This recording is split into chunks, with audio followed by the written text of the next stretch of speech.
Hello everyone, I'm Anemily Machina, and I'm going to be talking to you about my OLS graduation project for my Digital Research Alliance program. Just going to go over who I am, going to talk about my EDIA project, and the impact of OLS learning, which has been great.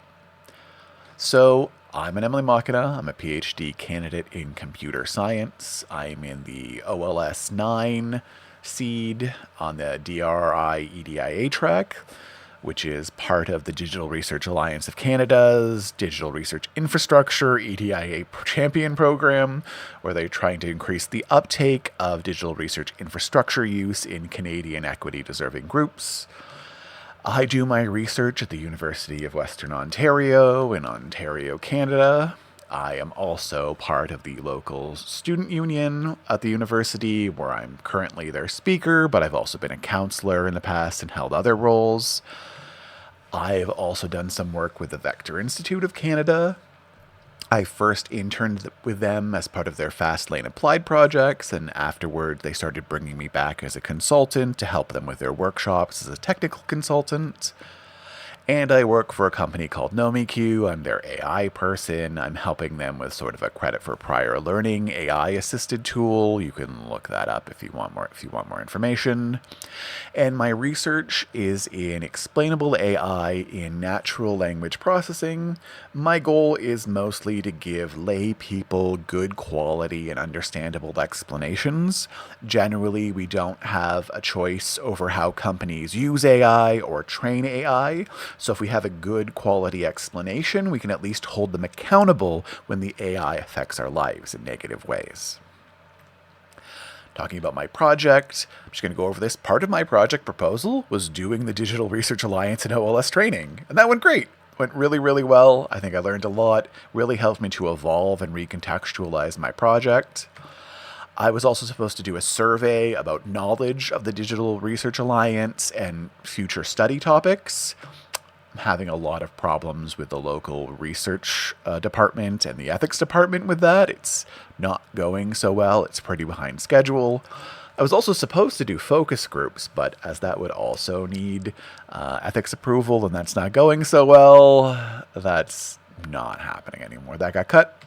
But then I was going to make some educational materials, and most of that was going to be done in the new year. So that's on track, I would say. It's good.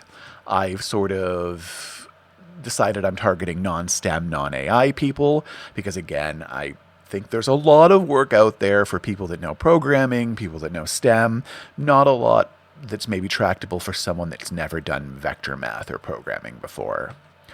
And then holding workshops based on the educational materials, those are going to be done in March. So I think that's on track too. So I think everything's good. I sort of planned my time accordingly, and so there's not really a lot to show. But let's talk about the impact of OLS learning. So I'm going to do sort of a walkthrough here. I'm going to show you this GitHub I made for a paper I released. And you can sort of see it's technically got a README. It's got my email on it, and it has a citation. There's a little bit more of a README here. Nothing about like contributing, no guidelines, no code of conduct, no contributing guidelines, no license, no README. Yeah, so you can see this is sort of like a bare bones thing, not really clear that it's maybe a living project that could be contributed to. And I would say sort of when I first started the DRA project, I thought it was going to be a 7-month thing and then done. It's a project I'm going to do and then it'll be done. But after working through the OLS and learning, there's no reason, like based on the visions and mission I've written for this project, that it can't be a living project that continues past the DRA or EDIA champion program. And there's no reason I have to do it alone. Like, definitely people can contribute, and now that I have these contributing guidelines in my GitHub, they know how to. They know how to contact me. Also, I have a nice CC here, like a license that people can reuse my slides. The sort of the basis of the start of my educational material is going to be these slides I did for another workshop, and people really liked those and they wanted to use them, and I just had to like tell them, yeah, here, I'll email it to you in its CC. So it really helps like more of like spreading this knowledge in education and helps with future collaborations or reuse of this material.